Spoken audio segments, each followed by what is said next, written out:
Du Seigneur Jésus-Christ. Amen. Amen. Je vais prier. Père de gloire, je bénis ton nom et je te rends grâce pour ce moment où nous allons écouter ta parole. Que je ne sois qu'un simple instrument, Seigneur, pour apporter ta parole à ton peuple, afin que cette parole puisse trouver dans le cœur de mon frère, dans le cœur de ma soeur et dans mon cœur une terre fertile pour porter du fruit, digne de ton amour, de ta puissance et de ta gloire. Au nom de Jésus-Christ. Amen. Amen.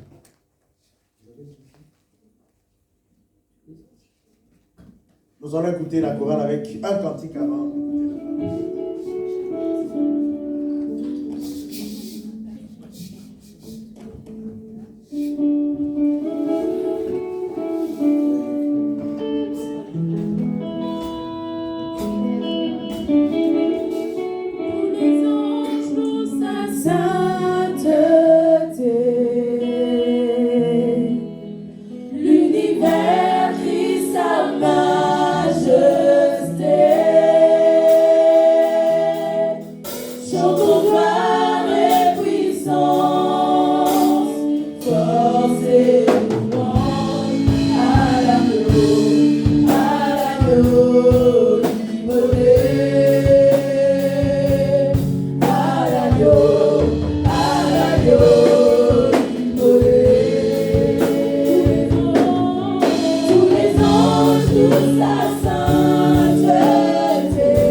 Alléluia. Merci à la chorale. Merci à la chorale. Nous allons prendre nos Bibles dans le livre de Genèse, au chapitre 5, je lis le verset 24.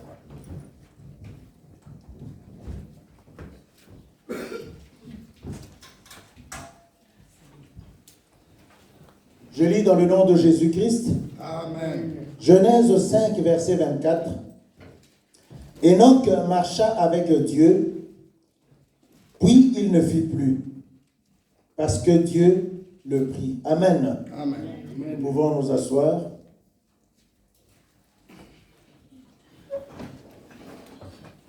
Le thème de la prédication de ce matin, c'est marcher avec Dieu.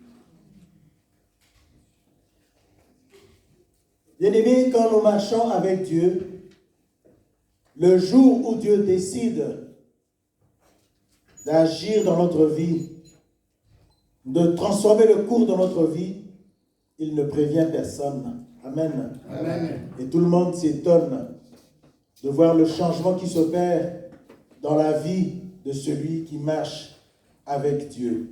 Amen. Amen. Ce sont les hommes qui ont remarqué la disparition d'Enoch. Ça veut dire que celui qui marche avec Dieu ne sera plus compté parmi ceux qui échouent, parmi ceux qui tombent en faillite, parmi ceux qui souffrent. Amen. Amen. Quand nous marchons avec Dieu, dans la sincérité, le jour où, comme je l'ai dit tout à l'heure, Dieu décide de changer le cours de notre vie, d'agir dans notre vie, même nous-mêmes, nous sommes étonnés et nous sommes surpris. Amen. Amen. Car celui qui marche avec Dieu, marcher avec Dieu plutôt, n'est pas une course de vitesse. Marcher avec Dieu, c'est une marche d'obstacles. Il y a plein d'obstacles quand nous marchons avec Dieu. Marcher avec Dieu nous permet d'apprendre à connaître Dieu en silence. Ça veut dire quoi? Apprendre à connaître Dieu en silence. Quand nous avons décidé de marcher avec Dieu, quand nous traversons des épreuves, gardons le silence. Amen. Amen. Ce n'est pas bien pour un enfant de Dieu qui marche, qui a décidé de marcher avec Dieu, quand il rencontre des difficultés, de commencer à se plaindre, de commencer à pleurnicher. Amen. Amen.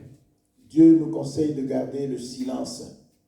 Garde le silence et marche devant toi en espérant que Dieu fera quelque chose un jour pour toi. Amen. Marcher avec Dieu est un test pour apprendre ce que c'est que la vie. Car la vie, c'est Dieu lui-même. Amen. Marcher avec lui, c'est apprendre. On apprend Dieu loin des encouragements des hommes de ce monde. Amen. Amen. Quand nous marchons avec Dieu, les hommes de ce monde ne viendront pas vous acclamer.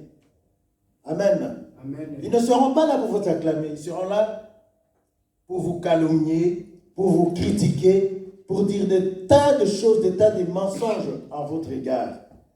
Des médisances et même vous rejeter. Amen. Marcher avec Dieu est un test pour apprendre. Et bien souvent, quand nous marchons avec Dieu, il peut nous arriver de trébucher. Mais malgré que nous trébuchons ou que nous puissions trébucher, Dieu est toujours là pour nous. Amen. Parce que Dieu n'abandonne pas ceux qui marchent avec lui. Il est toujours là. Et il nous dit, fortifiez-vous et prenez courage.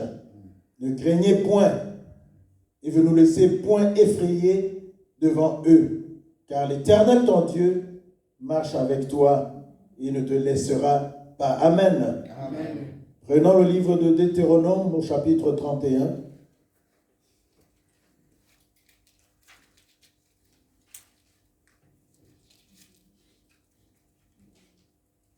Nous lisons dans le verset 6.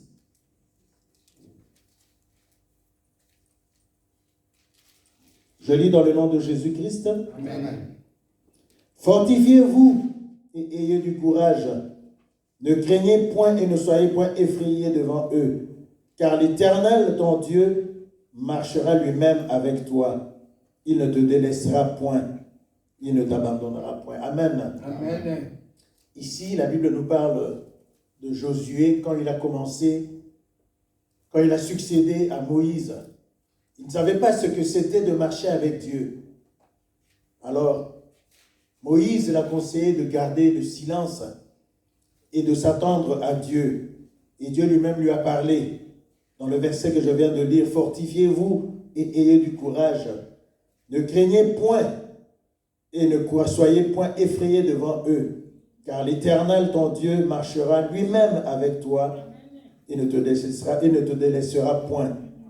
Il ne t'abandonnera pas. » Amen. Amen.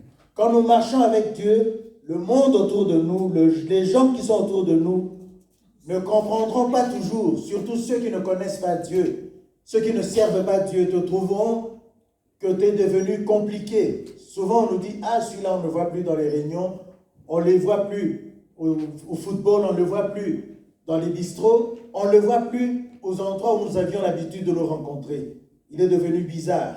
Amen. Amen. Quand le monde, les gens autour de nous commencent à nous parler comme ça, commençons déjà à comprendre qu'il y a quelque chose qui commence à se passer dans notre vie. Amen. Amen. Dieu est déjà au contrôle, il commence déjà à opérer des choses dans notre vie. Parce que quand le monde autour de toi t'acclame et te dit c'est bon, fais attention. Amen. Amen. Parce que quand nous marchons vraiment avec Dieu, le monde autour de nous ne vient pas là pour nous encourager. Ceux qui viendront vous encourager ou nous encourager, c'est ceux qui connaissent Dieu. Ceux qui marchent déjà avec Dieu. Parce que marcher avec Dieu, c'est jusqu'à ce que nous réalisions que Dieu ne nous a pas abandonnés et qu'il est toujours avec nous. C'est jusqu'à ce que nous comprenions que Dieu a fait des sacrifices. Il a permis un grand sacrifice que le monde n'avait pas imaginé pour manifester son amour à l'être humain que nous sommes. Amen. Amen. Tout le monde connaît ce chapitre. Jean 3, verset 16, il dit quoi? Dieu a tant aimé le monde qu'il donna son Fils unique afin que quiconque croit en lui ne périsse pas, mais qu'il ait la vie éternelle. Amen. Amen. Je lis dans le nom de Jésus-Christ. Amen. Car Dieu a tant aimé le monde qu'il a donné son Fils unique, afin que quiconque croit en lui ne périsse point, mais qu'il ait la vie éternelle. Amen. Amen. Donc ne croyons pas que quand nous marchons avec Dieu, que nous sommes les premiers à manifester de l'amour envers lui. Non. Dieu nous a aimés le premier. Amen. Amen. Et c'est lui qui nous appelle vers lui. C'est pourquoi, comme c'est lui qui nous appelle vers lui, il est toujours là pour nous protéger, pour nous permettre d'arriver à bon port, non pas selon notre propre volonté, mais selon son destin, le destin qu'il a préparé pour nous, dans le respect de sa parole, dans le respect de la lignée qui s'est préparée pour nous. Amen. Amen. Marcher avec Dieu, c'est cette liberté de cœur. Amen. Personne ne viendra te donner l'ordre de marcher avec Dieu. Amen. Amen. Ce besoin, ce désir, cette décision doit venir de ton propre cœur, de notre propre cœur. Amen. Amen. D'accepter tout, d'accepter de perdre tout, mais de garder Dieu dans notre cœur. Amen. Amen. C'est cette décision qui vient de notre cœur. Elle ne vient pas de ton frère ou de ta sœur. Parce que le jour où nous acceptons d'accepter Jésus-Christ comme Seigneur et Sauveur de notre vie, cela doit venir de notre cœur. C'est notre cœur qui prend la décision. Et cette décision qui vient de notre cœur, Dieu le voit. Parce que Dieu ne regarde pas comment nous sommes habillés, comment nous mangeons, ce que nous mangeons, nous buvons. Mais Dieu regarde à notre cœur. Dieu voit ce qui se passe dans notre cœur. Dans le jour où, en toute liberté, nous décidons de marcher avec Dieu, Dieu est là avec nous. Amen. Amen. Dès le premier jour, il est là. Il commence déjà à marcher avec nous et il nous conduit jusqu'à ce que nous atteignions l'objectif qui s'était assigné pour nous. Amen. Amen. Comme Joseph qui avait tout perdu, lui qui était enfant chéri de son père, je dirais même, il était tellement l'enfant chéri de son père que même ses autres frères, pour obtenir une faveur de leur père, j'imagine, devaient passer par Joseph. Amen. Amen. Parce que comme Joseph était le fils de la vieillesse de leur papa, c'était l'enfant chéri de papa. Pour obtenir quelque chose de papa, les autres passaient toujours par lui. Mais qu'est-ce qui est arrivé à notre bien-aimé Joseph? Il n'avait rien décidé, mais c'est arrivé comme ça dans sa vie. Dieu lui parlait dans des rêves, lui montrait des choses qu'il expliquait, qu'il racontait à ses frères. Mais ses frères n'étaient pas contents de lui entendre parler comme ça. Pour eux, ils croyaient que leur frère se prenait pour quelqu'un d'au-dessus d'eux. Alors ils se sont rébellés contre lui. Et nous savons ce qui est arrivé à notre bien-aimé Joseph. Amen. Amen. Il avait sûrement un mot à dire à leur père. Quand un frère avait mal fait son travail ou s'était mal conduit, ils pouvaient dire à leur père, nous l'imaginons bien entendu, parce que tout ça n'est pas écrit dans la Bible, mais quelqu'un qui se fâche contre toi sans que tu n'aies fait quelque chose contre lui, il y a une raison quelque part. Amen. Amen. Et cette raison est que Dieu qui peut la connaître. Amen. Amen. Donc, ses frères ont décidé de détruire la vie de notre bien-aimé Joseph. Genèse 39. Nous revenons encore au livre de Genèse.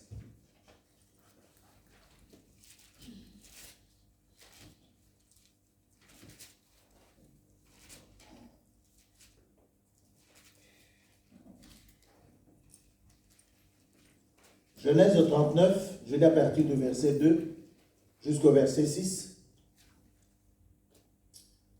Je lis dans le nom de Jésus-Christ. Amen. L'Éternel fut avec lui et la prospérité l'accompagna.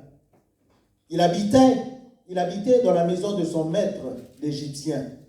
Son maître vit que l'Éternel était avec lui et que l'Éternel faisait prospérer entre ses mains tout ce qu'il entreprenait. Joseph trouva grâce aux yeux de son maître, qu'il employa à son service, l'établit sur sa maison et lui confia tout ce qu'il possédait. Dès que Potiphar lui établit sur sa maison et sur tout ce qu'il possédait, l'Éternel bénit la maison de l'Égyptien à cause de Joseph, et la bénédiction de l'Éternel fut sur tout ce qui lui appartenait, soit à la maison, soit au champ. Il abandonna aux mains de Joseph tout ce qui lui appartenait et n'avait avec lui d'autre soin que celui de prendre sa nourriture. Or, Joseph était beau de taille et beau de figure. Amen. Amen.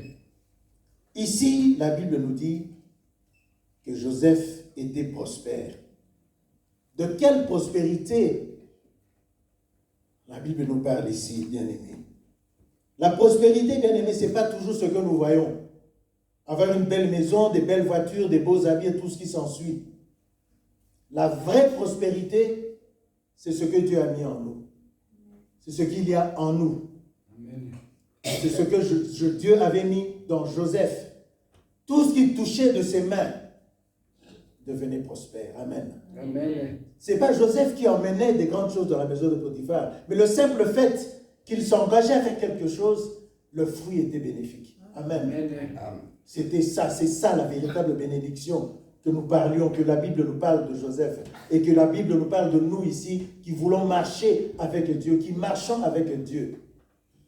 La prospérité que Dieu nous accorde, ce n'est pas ce que nos yeux humains voient, mais la vraie prospérité, c'est ce que Dieu a mis en nous. Amen. Tu as un projet, Dieu te permet de le réaliser. Quand tu le réalises, le résultat est magnifique. On te confie quelque chose à faire, un travail à faire. Quand tu le fais, ton chef ou celui qui t'a demandé de le faire est satisfait parce que tu le fais très bien. C'est cette prospérité que Dieu a mis en Joseph. C'est cette prospérité que Dieu met à ceux ou en ceux qui marchent avec lui. Amen. Amen. Donc quand nous marchons avec Dieu, la prospérité nous accompagne. Amen. Amen. La prospérité qui nous accompagne, ce n'est pas ce que nos yeux voient, ce que l'entourage voit, mais comme je l'ai dit tout à l'heure, c'est ce que Dieu a mis en nous. Donc Joseph n'était pas prospère à cause de ce qu'il avait. Il n'avait rien. Ses frères l'ont vendu. Comment pouvons-nous parler d'une prospérité pour quelqu'un qui a été vendu, qui n'avait rien du tout, qui était même mis en prison? Amen. Amen. Mais à cause de ce qu'il était, à cause de ce que Dieu avait mis en lui, c'est ça qui était la prospérité de Joseph et c'est cela que Dieu met dans celui qui marche avec lui. Donc cette prospérité venait de celui qui était avec lui. Et c'est par la foi, maintenant nous quittons l'histoire de Joseph, nous revenons à notre histoire première, à l'histoire d'Enoch, qui était enlevé par la foi. Amen. Amen. Qu'est-ce qui s'était passé? Car la foi qu'Enoch c'est par la foi qu'Enoch fut enlevé pour qu'il ne vit point la mort.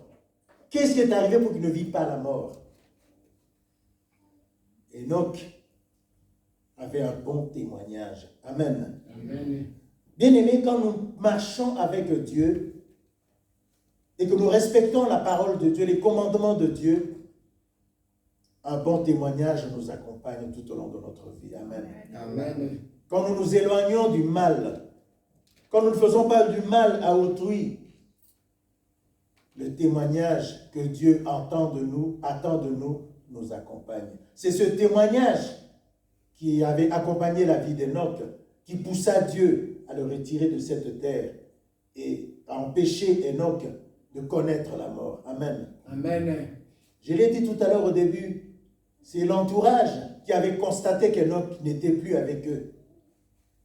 Le jour où Dieu décide de te bénir, de se souvenir de toi, de la marche que tu fais avec lui, notre entourage est toujours étonné. Quand des belles choses arrivent dans notre vie, nous nous étonnons nous-mêmes, mais Dieu le fait. Et les premiers à le constater, c'est notre entourage. Il ne marchait pas comme ça. Qu'est-ce qui lui est arrivé? Qu'est-ce qui lui est arrivé pour qu'il vive comme ça, pour qu'il devienne comme ça? Mais l'entourage ne se rend pas compte des bénéfices, des sacrifices que celui qui marche avec Dieu fait dans sa vie pour arriver à marcher avec Dieu. Amen. Amen. Je l'ai dit tout à l'heure, marcher avec Dieu, c'est une libre décision qui vient de son cœur. Accepter d'abandonner tout dans le monde et ne suivre que Dieu. Si nous voyons dans toutes ces personnes qui ont eu des bons témoignages devant Dieu, n'étaient pas des pauvres. Hein? Amen. Amen. C'est pas comme le riche jeune homme qui demandait à Jésus que faire pour hériter du royaume des cieux. Quand on lui a dit qu'il fallait abandonner tout ce qu'il avait et se consacrer à Dieu, il a trouvé qu'on lui demandait trop. Mais toutes ces autres personnes, les Enoch et tout, c'était des hommes riches. Joseph n'était rien au départ, mais à la fin, il est devenu un homme riche. Amen. Amen. Et notre frère Job, il avait beaucoup d'argent, il avait beaucoup de moyens. Mais il n'a pas regardé à ses moyens. Job regardait à Dieu. C'est ce qui a fait qu'il ait un bon témoignage devant Dieu. Amen. Amen. Vous savez, bien aimé, il faut quelque part dans la vie affronter une difficulté, affronter une situation qui te dépasse, qui va au-delà de ton imagination, de ce que tu peux imaginer ou croire. C'est ce jour-là que tu peux te dire, je marche avec Dieu ou pas. Ou Dieu peut lever le doigt et dire, celui-là marche avec moi. Il peut permettre à Satan, au démon, de l'attaquer parce que Dieu connaît les limites de l'homme sur qui il a un bon témoignage. Amen. Amen. Nous lirons tout à l'heure dans le livre de Jacob, mais je veux dire un témoignage que moi-même j'ai vécu. La Bible nous dit que notre bien-aimé Jacob avait plusieurs enfants. Il les a tous perdus le même jour. Amen. Amen. Job. Jacob. J'ai dit Jacob, excusez-moi. La langue a sorti ce qui n'était pas prévu.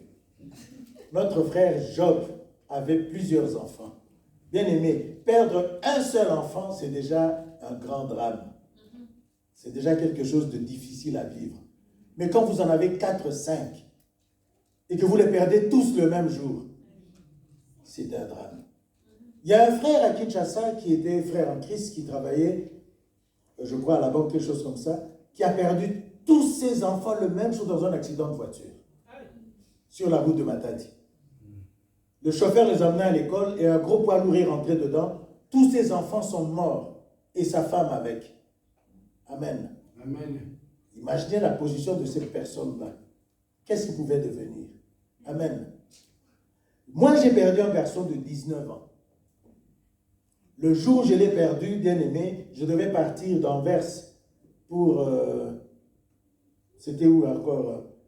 À Wallonie, là-bas. À René. Là où sa tante habitait, ma soeur habitait. Cette distance qui ne faisait que 35 km, il m'a semblé que c'était 300 km.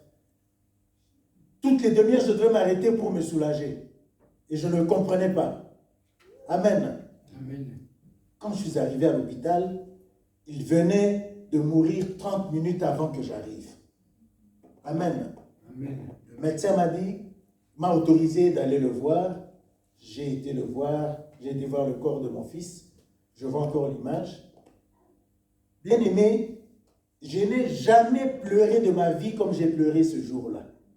Amen. Amen. Le pasteur, le bien, le frère Antoine connaissent toutes les démarches que j'ai faites, les prières que nous avons faites quand nous étions encore à la rue Clémenceau pour que mon fils vienne, pour que mes enfants viennent. Et il arrive, il n'a même pas fait une année, il est mort. Vous imaginez ma douleur. J'ai pleuré comme je n'ai jamais pleuré de ma vie, jusqu'à sortir les baves de mon nez. Amen. Amen. Mais à un moment donné, quelque chose me dit, stop, tu ne pleures plus. Je n'ai pas compris ce qui m'arrivait ce jour-là et j'ai arrêté de pleurer. Quelque chose me dit, tu ne pleures plus, maintenant tu t'occupes des démarches. Il n'avait pas encore ces documents. La police, comme tout le temps, était là. Il fallait que je m'adresse à la police, je commence les démarches. J'ai arrêté de pleurer, bien aimé, et je n'ai plus pleuré jusqu'à son enterrement. J'ai encore pleuré une année après. Amen. Amen. Ce jour-là, j'avais compris que Dieu était avec moi. Et que c'est son Esprit Saint qui m'avait fortifié. Parce que perdre, je l'ai dit tout à l'heure, ce papa qui a perdu ses 5 enfants le même jour dans un accident de voiture, c'était difficile pour lui. Mais perdre un seul, c'est déjà un drame. Ce jour-là, j'avais compris que Dieu était avec moi. Parce que quand j'ai pleuré, les policiers étaient là, ils m'ont vu pleurer, ils m'ont vu faire sortir les baves de mon nez. Et ils m'ont vu arrêter de pleurer et de commencer les démarches avec eux. Ils étaient eux-mêmes étonnés. Amen. C'est ce jour-là que j'avais compris que j'étais avec Dieu, que Dieu était avec moi. Amen. Amen. Parce que c'est lui qui m'avait fortifié. Bien aimé, je n'avais pas un rond pour enterrer cet enfant-là. Je ne savais pas par où je pouvais commencer. Il n'avait pas ses papiers, donc l'administration belge ne pouvait pas nous autoriser à l'enterrer en Belgique vu qu'il n'avait pas encore ses papiers. Amen. Mais la raison de ce refus se trouvait chez eux-mêmes. Chez eux-mêmes. Amen. Amen. Donc, je suis allé à la commune pour leur expliquer que si mon fils n'avait pas ses papiers, c'était leur faute. Et ils ont compris que c'était leur faute. C'est eux qui ont fait traîner les choses. Et ils ont accepté de me donner un endroit pour l'enterrer. Et ce qui avait été fait. Ils m'ont dit, on te laisse l'enterrer, mais comme ça, tu payes la totalité, 1500 € cash avant l'enterrement. Je n'avais pas un rond. Mais je me souviendrai toute ma vie de ce que l'Église, l'Assemblée des Vases d'honneur, avait fait pour moi. Amen. Amen. Et ce que l'Assemblée des chrétiens en Belgique avait fait pour moi, pour l'enterrement de cet enfant. Et la pompe funèbre demandait 6 000 € avant la levée du corps. Il est mort un samedi. L'enterrement était le samedi d'après. Et pendant la semaine, le dernier jour pour verser l'argent, c'était le vendredi soir. J'ai dit à ce monsieur, je n'ai pas l'argent aujourd'hui, mais avant vendredi 18h, ou plus tard vendredi 18h, vous aurez la somme. C'était par la foi que je m'exprimais ainsi. Et Dieu a exaucé. Dieu s'est souvenu de moi. Et le vendredi, à 18h, j'avais la somme totale, j'ai versé et l'enterrement s'est bien passé. Amen. Ce jour-là, comme je l'ai dit tout à l'heure, j'avais compris que j'étais avec Dieu, que Dieu marchait avec moi. Parce que moi, je marchais avec lui. Donc, il était toujours à côté de moi. C'est pour dire que quand notre bien-aimé Job avait perdu tous ses enfants le même jour, imaginez ce qu'était sa peine. Moi, je vois la mienne, comment elle était. Mais lui qui en a perdu plus que moi, c'était pas facile.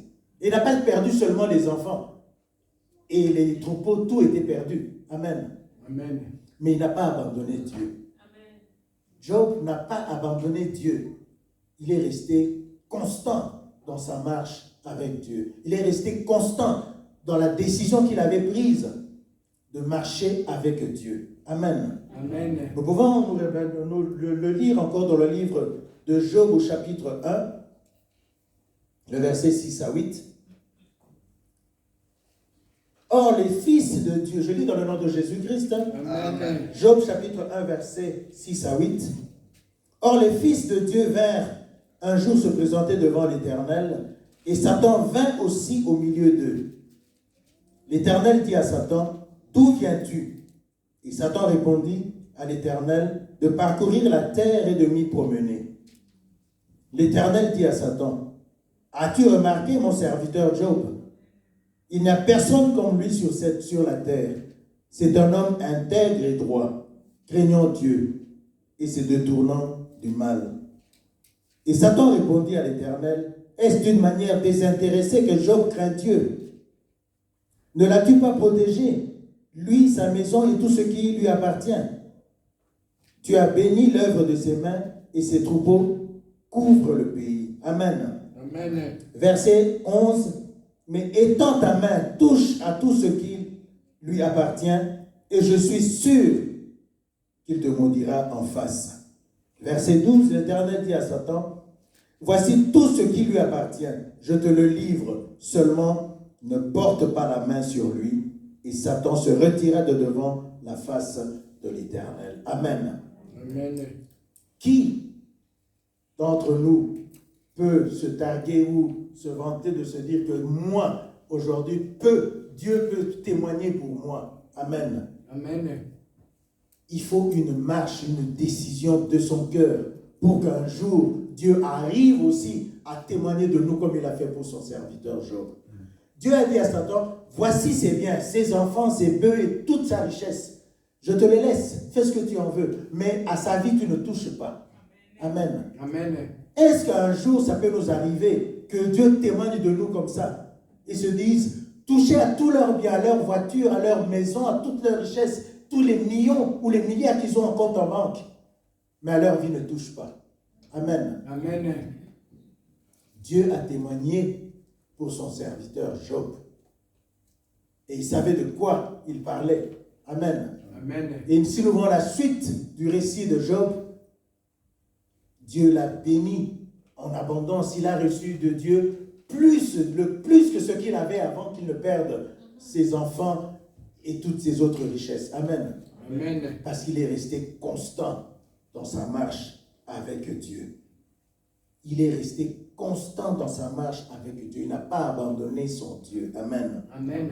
Si nous revenons dans le livre d'Enoch, nous pouvons lire dans le livre d'Hébreux, chapitre 11, le verset 5. Je lis dans le nom de Jésus-Christ. Amen.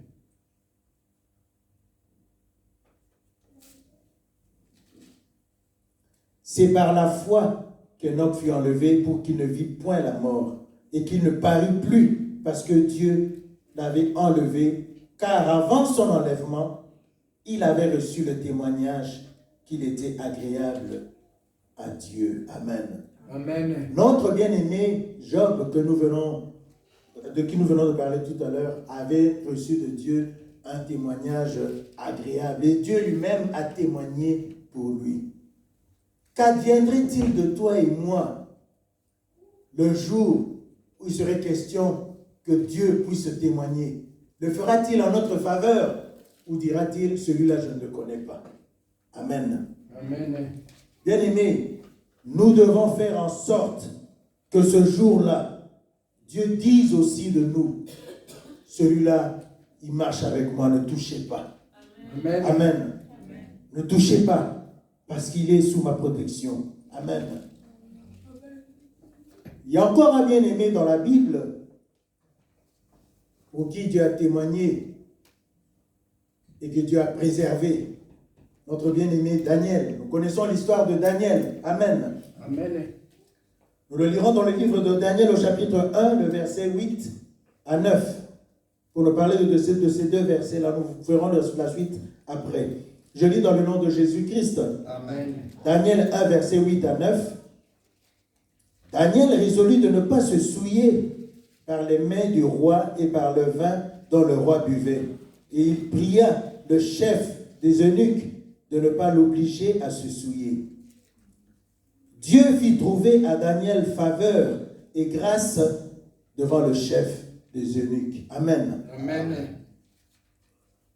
Si nous allons dans le livre de Proverbes, au chapitre 21,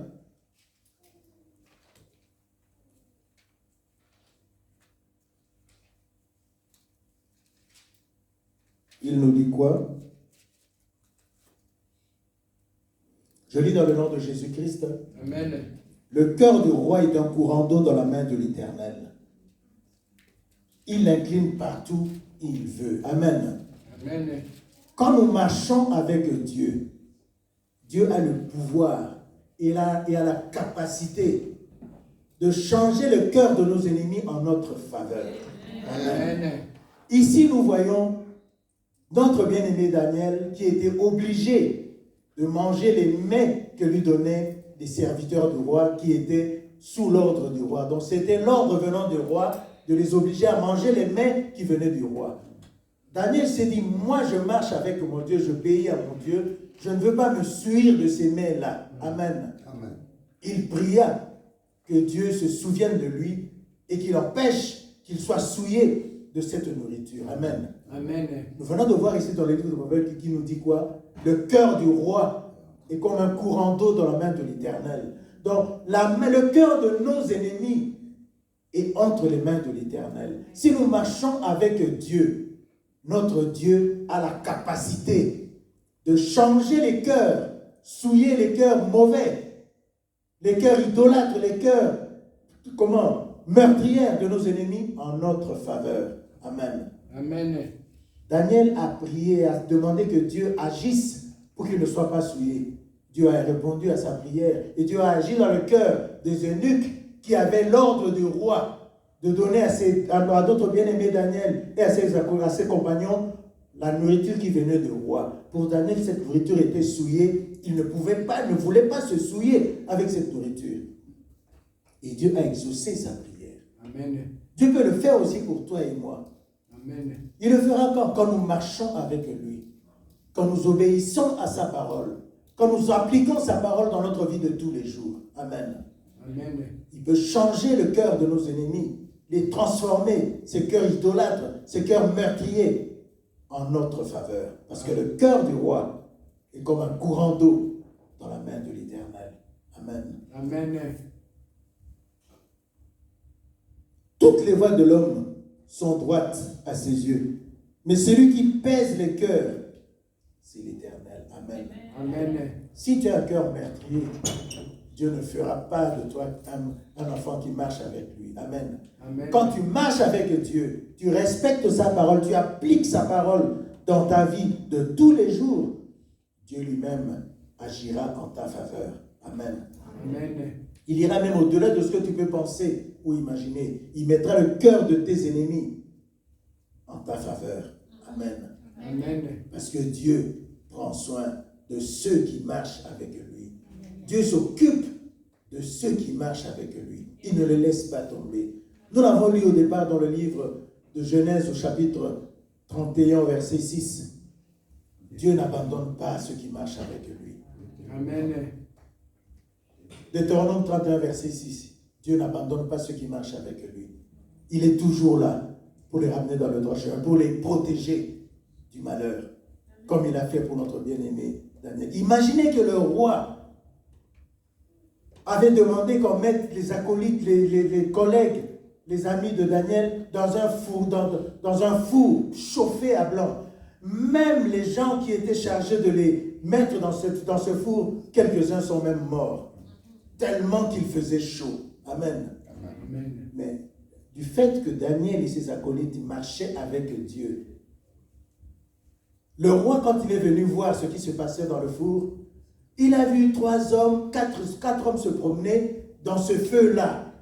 Ce feu qui a brûlé ses serviteurs qui étaient chargés de mettre ces hommes dans le four. Qui étaient ces 4 hommes? Un ange de Dieu et les 4 amis de Daniel, qui n'étaient pas du tout brûlés. Parce qu'ils marchaient avec Dieu. Dieu les a protégés. Amen. Amen. Nous ne savons pas ce que le feu a vu devant ces hommes. Pourquoi le feu n'a pas su consumer ses amis de Daniel. Ce que nous savons, c'est qu'ils marchaient avec Dieu. Avec leur ami Daniel, ils ont refusé de se souiller avec la nourriture qui venait du roi. La prière de Daniel a été exaucée et les eunuques ont servi à Daniel et à ses amis une nourriture qui n'était pas souillée, des légumes et des fruits. Et ces légumes et ces fruits leur ont permis de garder une bonne santé, meilleure que ceux qui mangeaient la nourriture qui venait de chez le roi. Amen. Amen. Bien-aimés, marcher avec Dieu, comme je l'ai dit tout à l'heure, c'est une décision qui vient du cœur. Amen. Amen. Et Dieu regarde à notre cœur. Il ne regarde pas comment nous sommes habillés, qu'est-ce que nous mangeons, qu'est-ce que nous buvons. Dieu voit, regarde à ce qui se passe dans nos cœurs. Et c'est de notre cœur d'où vient cette décision, de décider de marcher avec Dieu, d'abandonner tout ce que nous avons dans ce monde et de se consacrer à Dieu, uniquement à Dieu. Dieu sait que quand tu travailles, Dieu sait que nous devons aller travailler pour gagner la vie, pour payer les loyers, pour payer les charges, ainsi de suite. Mais Dieu sait aussi que sur les 24 heures d'une journée, nous pouvons consacrer quelques heures pour lui. Quand nous le faisons, il se souvient toujours de nous. Amen. Et de ce travail qu'il nous permet de faire, quand nous apportons nos offrandes, quand nous apportons nos dîmes, Dieu se souvient toujours de nous. Amen. Amen. Et nous jouissons de sa protection, parce que nous obéissons à sa parole, nous appliquons sa parole dans notre vie de tous les jours. Amen. Amen. Le psaume 34, verset 20, il nous dit quoi?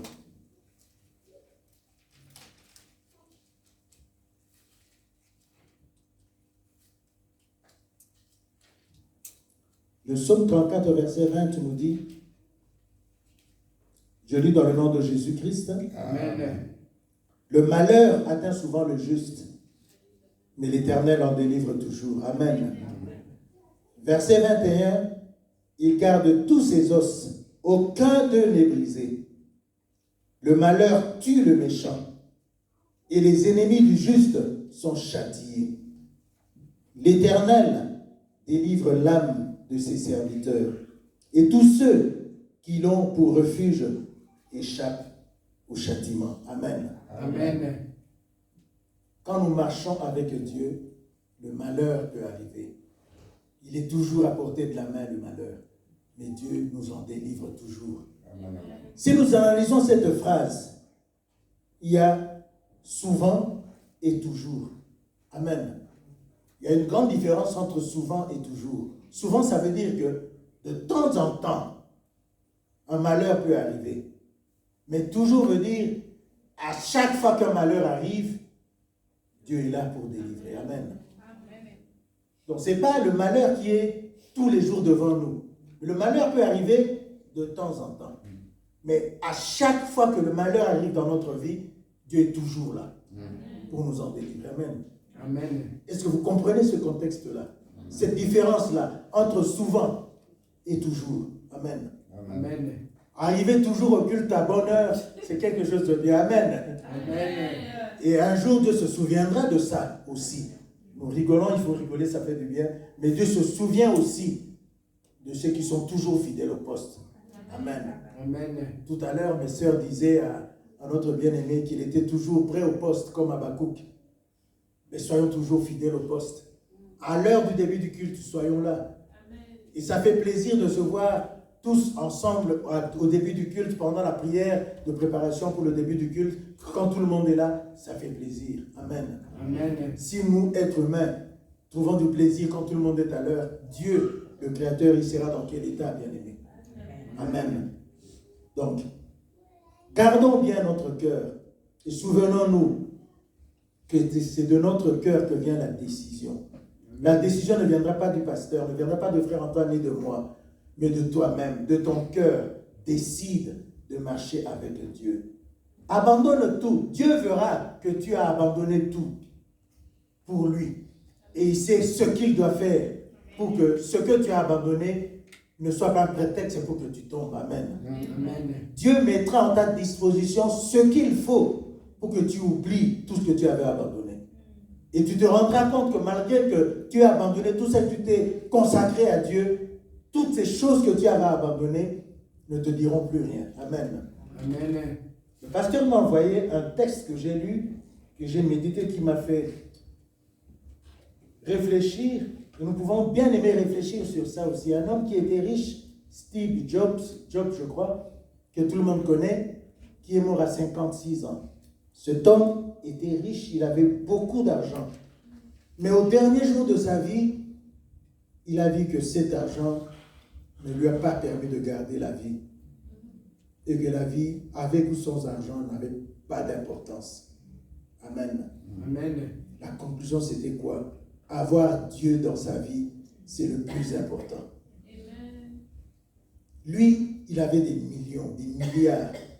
Il en a apporté combien dans sa tombe? Le roi Salomon en a apporté combien dans sa tombe? Aujourd'hui, tout le monde va fouiller dans les tombeaux en Égypte pour retrouver toutes les richesses que les pharaons ont laissées. Mais tous ces pharaons, qu'est-ce qu'ils ont fait de toutes ces richesses? Ils sont encore là. Ce sont les autres qui viennent les découvrir et qui s'en servent. Amen. Amen. Toi qui ne veux pas abandonner ce que tu fais parce que tu te dis, je vais sacrifier ma vie pour Dieu, mais qu'est-ce que ça va me rapporter? Je m'accroche à ma richesse. Bien aimé, Steve Jobs a tout laissé. Tous ces milliards de dollars qu'il avait sont restés. Dans sa tombe, il est parti avec même pas $1. Amen. Amen. Toi et moi, le jour où nous partirons, nous n'apporterons même pas €1. Parce que le jour où nous sommes venus sur la terre, nous n'avions en poche même pas €1. Amen. Amen. De la même manière que nous sommes venus sur la terre, de la même manière que nous partirons. C'est-à-dire sans rien. Sans rien matériellement. Mais spirituellement, nous devons partir avec Dieu. Amen. Parce que c'est lui qui se chargera de nous quand nous marcherons avec lui tout au long de notre vie, de tous les jours sur cette terre. Amen. Amen. Je vous ai parlé de mon fils que j'avais perdu, il avait 19 ans. J'ai été étonné le jour de son enterrement de voir que même ses professeurs s'étaient étonnés de lui, de son comportement à l'école. Ils m'ont dit des choses que moi j'ignorais, que je ne savais pas. À la maison, il ne parlait pas néerlandais, mais à l'école, il apprenait aux autres le néerlandais. Amen. Amen. Même son prof de néerlandais a témoigné au cimetière que cet enfant l'étonnait parce qu'il était le meilleur en néerlandais dans sa classe. Mais à la maison, je n'ai jamais entendu parler néerlandais. Mais à l'école, il expliquait aux autres le néerlandais. À l'église, il jouait à la batterie. Amen. Amen. Il jouait aussi au synthé. Parce que le pasteur l'avait inscrit à l'école pour étudier le synthé. Amen. Amen. Ma joie dans tout ça, c'était quoi? Que mon fils est parti dans le repos du Seigneur, comme nous l'a dit le pasteur hier. Il est dans le repos du Seigneur. Il attend le jour de l'enlèvement. Amen. C'est ça ma récompense. Je ne me dis pas que bon, j'ai perdu un enfant, je vais tout abandonner. Non, moi, je n'ai pas abandonné Dieu. Je continue à servir Dieu. Parce que certains se disaient, bon, comme il est attaché à ce fils-là, c'était pas comme le fils de Joseph, de Jacob, de Joseph. Non. C'était un fils que j'aimais comme tous les autres. Amen. Amen. Mais sa perte a touché mon cœur. Et ça ne m'a pas empêché de continuer à servir Dieu. Je suis toujours là à servir Dieu. Et le jour de son enterrement, non, il est mort un samedi. Le dimanche, on devait aller au culte. Certaines personnes m'ont demandé, quand je me suis préparé pour aller au culte, certaines personnes m'ont demandé de ne pas aller au culte. Ils me disent, mais le corps de ton fils est à la morgue. Comment tu vas aller prier à l'église? J'ai dit, lui, son corps est à la morgue. Mais moi, je vais aller adorer mon Dieu, je vais écouter la parole. Le dimanche, j'étais au culte. Amen. Amen. Je n'ai pas écouté ces conseils-là de ne pas aller au culte parce que le corps de mon fils était encore à la morgue. C'était dimanche, je dois aller au culte, j'étais parti au culte. Et j'étais arrivé à l'heure. Amen. Ce jour-là, je n'étais pas de service, bien entendu, mais j'étais au culte. J'ai suivi le culte jusqu'à la fin. Et le lundi, on a commencé les démarches jusqu'à l'enterrement. Bien aimé. Amen. Amen. Donc, quand nous marchons avec Dieu, des circonstances compliquées, difficiles peuvent arriver. Ils vont arriver certainement. Et le monde qui nous entoure ne sera pas là pour nous encourager, pour nous acclamer. Mais le monde sera là pour nous calomnier, pour dire des mensonges sur notre vie. Mais accrochons-nous à notre décision. Une décision qui vient du cœur, Dieu le voit. Amen. Et quand la décision de servir Dieu vient de ton cœur, ne vient pas du pasteur Jean Lambert, du frère Antoine et de moi, Dieu le voit et accroche-toi à cette décision qui vient de ton cœur. Parce que Dieu voit ce qui se passe dans nos cœurs. Et il réagit par rapport à nous selon la décision qui vient de notre cœur. Amen. Amen. Et en conclusion, bien-aimés, sachons que le cœur du roi est comme un courant d'eau dans la main de l'Éternel. Il l'incline partout où il veut. Et Dieu a la capacité d'incliner le cœur de nos ennemis en notre faveur. Amen. Parce que nous marchons avec lui. Donc, n'abandonnons pas de marcher avec Dieu parce que le chômage est arrêté, on ne paie plus de chômage, parce que le travail est bloqué, l'entreprise a fait faillite, parce que mes enfants sont morts, parce que je n'ai pas de quoi m'habiller, parce que je n'ai pas de quoi donner comme offrande dans l'église. Non. Va à l'église comme tu es. Dieu sait que si tu ne peux pas donner une dîme, une offrande aujourd'hui, Dieu connaît le comment et le pourquoi. Toi, va simplement à l'église. C'est ton cœur. C'est de ton cœur que Dieu a besoin. Il n'a pas besoin de ton argent, de quoi que ce soit. Amen. Amen. Que Dieu nous bénisse. Amen.